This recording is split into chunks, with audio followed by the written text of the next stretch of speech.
पिछले वीडियो में हम वर्क सिंप्लीफिकेशन के बारे में पढ़ रहे थे, कार्य सरलीकरण के बारे में पढ़ रहे थे कि कैसे आप किसी काम को पूरा करने के लिए समय का और या ऊर्जा का या दोनों का ही मात्रा का घटाना और बढ़ाना। ठीक है, यानी कि we were discussing to how to increase और डिक्रीज और both energy and time to do a certain task. तो कैसे आप बढ़ाएं? तो 3 levels of changes are important and they include change in hand and body motions, अपने हाथों की और आपके हाथ और शरीर की गति में परिवर्तन, motion, change in hand and body motions. It involves changes in hand and body motion only, keeping the same work tools and product. Many tasks can be completed with less effort.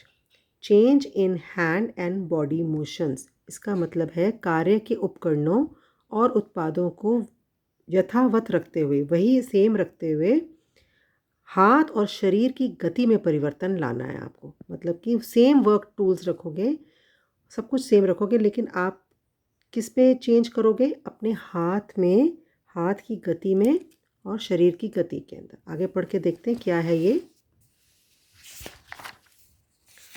देखो, इसका पहला है जैसे कैसे हाथ की body में, हाथ में और उसमें देखो, eliminating and combining certain processes as for example allowing dishes to dry on the utensil rack. बर्तन धो लिए आपने और बर्तनों को तौलिए से पोंछ के अंदर रखने की बजाय उसी यूटेंसिल्स रैक के ऊपर ही रख दो। आधे घंटे में, पौने घंटे में सूख जाएंगे सारे। आप अपना टाइम क्यों वेस्ट कर रहे हो? आप अपना दूसरा काम कर लो तब तक। बर्तनों को धोकर यूटेंसिल के रैक के ऊपर रख दिया और अपने आप सूख जाएंगे, बजाय कि आप पोंछते रहो उसको। दूसरा, एक लिस्ट बना ली। फॉर एग्जांपल, हम एग्जांपल्स ले रहे हैं। Make a list of all the items required from the market and buying them together rather. अब मम्मी ने बोला कि रात को गेस्ट आ रहे हैं, तो अब मेरे को तो रेड कलर वाली मिर्ची चाहिए, तो आप पहले वो लेकर आए। फिर मम्मी कहती है मेरे को तो ये वाला नमक भी चाहिए। फिर आप दोबारा गए। फिर आप मम्मी कहती है कि मेरा तो ये भी ख़त्म है, अमचूर ख़त्म है, ये भी लेके आओ।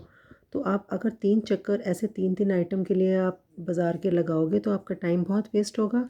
सो what you have to do, you can make a list of all the items which are required from the market and एक साथ लेकर आकर ख़रीद लो। हमने पढ़ा अभी पहले, बर्तनों को रैक पर सूखने देने से उन्हें पोंछ कर सुखाने की ज़रूरत नहीं रहती। हमें क्या पढ़ रहे हैं? हम ऐसी कुछ प्रक्रिया पढ़ रहे हैं जिनके यूज़ से हमारा टाइम बचेगा, हमारी ऊर्जा बचेगी, हमारी ताकत बचेगी और चीज़ अपने आप हो जाती है। बाज़ार से जो भी सामान लाना है उसको अलग अलग ख़रीदने की बजाय एक लिस्ट बना लीजिए, सूची बना लीजिए और एक साथ ख़रीदें। दूसरा तरीका हम पढ़ रहे हैं bye improving the sequence and rhythm of work. मतलब रिदम का क्या मतलब होता है कि कार्य के क्रम में सुधार लाके कार्य का परिणाम सुधारा जा सकता है। कैसे? सारे टास्क, एक जैसे task, doing like task together, एक जैसे टास्क इकट्ठे करके। जैसे जब आप घर की सफाई शुरू करते हैं तो पहले आप डस्टिंग करते हैं, फिर आप झाड़ू मारते हैं, फिर आप पोछा मारते हैं। स्वीपिंग करते हैं, पहले झाड़ू मारना, फिर आप मॉपिंग करते हैं। तो एक तो तरीका है, आप एक कमरे में घुसो, पहले वहाँ डस्टिंग करो, फिर झाड़ू मारो, फिर पोछा मारो, सारा सामान लेके बाहर आओ, अगले कमरे में जाओ, वहाँ पे डस्टिंग करो, स्वीपिंग करो और मॉपिंग करो। इससे जो आपका टाइम लग रहा है ये ज़्यादा लगता है। आपको क्या करना चाहिए? एक जैसे कामों को एक साथ करना। जैसे कि घर की सफाई करते समय जो झाड़ने का काम है, मैंने डस्टिंग बोला, तो आप पहले सारे कमरों में डस्टिंग करो, फिर बुहारने का काम मतलब कि झाड़ू मारें, और उसके बाद पूरे घर के अंदर पोछा इकट्ठे मारें। ये सभी क्रियाओं को सभी कमरों में करते करते आगे बढ़ो। ये नहीं कि एक कमरे में पहले झाड़ू पोछा और डस्टिंग करें फिर दूसरे कमरे में। This will waste your time. तीसरा है by developing skills at work. देखो इसमें क्या है कि knowing and mastering a job helps to eliminate extra motions, thereby saving both time and energy. मतलब कि आपको कोई भी काम अगर आता है, देखो अगर मैंने जैसे एग्जांपल दिया, कोई प्रोजेक्ट बनाने को बोला, अगर आपने मैम की बात ध्यान से नहीं सुनी होगी तो क्या करोगे, आप साथ वाली लड़की के बार बार बगल में झांकोगे, कैसे करना है, बता दे कैसे करना है मुझे, अच्छा ये पहले स्टेप करना है, ये ऐसे करना है। वो कहेगी यार तूने मैम की बात सुनी नहीं थी, मेरे को तो पिछले प्रैक्टिकल में मैंने सारा कुछ सीख लिया, अब मुझे आगे वाले प्रैक्टिकल्स आसानी से हो रहे हैं। यानी कि आपने कोई स्किल सीख ली, तो बजाय कि हर बारी उस प्रैक्टिकल से पहले जो मैम ने इंस्ट्रक्शन दिए अगर आपको याद हो जाए, तो हर प्रैक्टिकल से पहले आप वो इंस्ट्रक्शंस फॉलो करोगे और गलती नहीं करोगे, तो अपने आप को किसी चीज़ में परफेक्ट, जैसे फॉर एग्जांपल गूगल फॉर्म है, गूगल फॉर्म अगर आपने एक बार सीख लिया तो आपको अगली बारी जब गूगल फॉर्म आता है तो आपको पता है कि मुझे कैसे फिल करना है, मुझे कैसे स्क्रीनशॉट लेना है मार्क्स का, मुझे कैसे फिल करके सबमिट करना है। सो आपको कोई स्किल सीख लीजिए उसको। उसके बाद लास्ट है by providing the body post bye improving the body posture, यानी कि शरीर की मुद्रा सुधार कर। चौथा पॉइंट है शरीर की मुद्रा सुधार कर, इससे भी बहुत जल्दी काम आसानी से होता है। अब maintaining a certain and good body posture, जैसे ये फिगर 2 देखिए आप, ये वाली, ये देखो, अभी हम इसके बारे में भी पढ़ेंगे।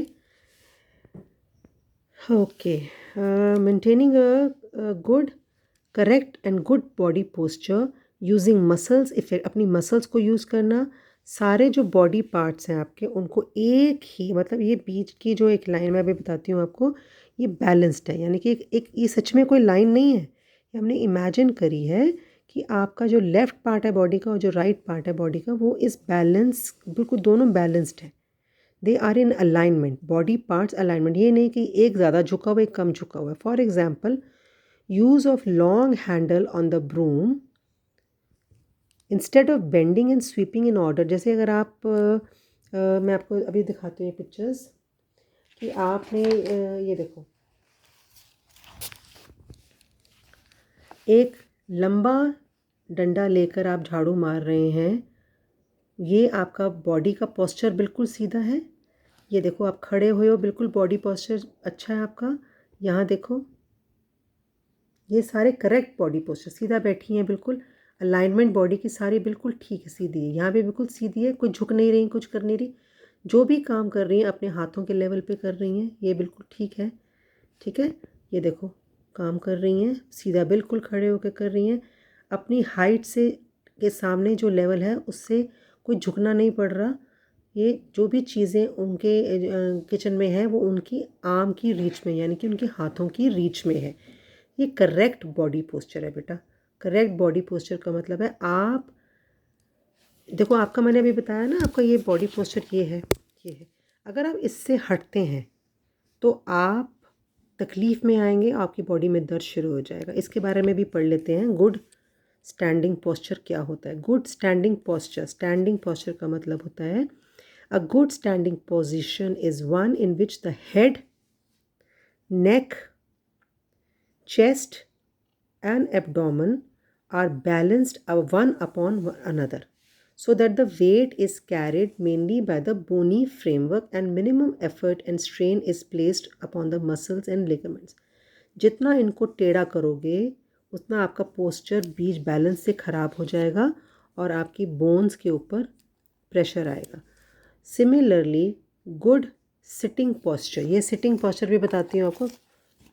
सिटिंग पोस्चर का मतलब बैठने की उत्तम मुद्रा, ये जो हमने पढ़ा है ये खड़े होने की उत्तम मुद्रा है। खड़े होने की उत्तम मुद्रा वह होती है जिसमें सिर, गर्दन, आपका वक्ष और उदर एक दूसरे के ऊपर संतुलित हों, ताकि बोझ मुख्यतः अस्थियों के ढांचे द्वारा उठाया जाए। अस्थियों के ढांचा मतलब जो आपके बोन्स हैं उनके ऊपर उठाया जाए, और आपके जो मसल्स हैं, जो आपके पेशियां हैं और स्नायु हैं, उन पे कम से कम प्रभाव पड़े। अब हम बैठते हैं बैठने की उत्तम मुद्रा। इसी प्रकार बैठने की उत्तम मुद्रा, ये रही देखो, बैठने की उत्तम मुद्रा एक संतुलित सधी हुई स्थिति है। शारीरिक भार कंकाल की अस्थियों के समर्थन द्वारा वहन किया जाता है और पेशियां तथा तंत्रिकाएं तनाव से पूरी तरह मुक्त रहती हैं। इस प्रकार संतुलन का उतना ही समायोजन किया जाता है जितना काम के लिए ज़रूरी हो। क्या मतलब है ये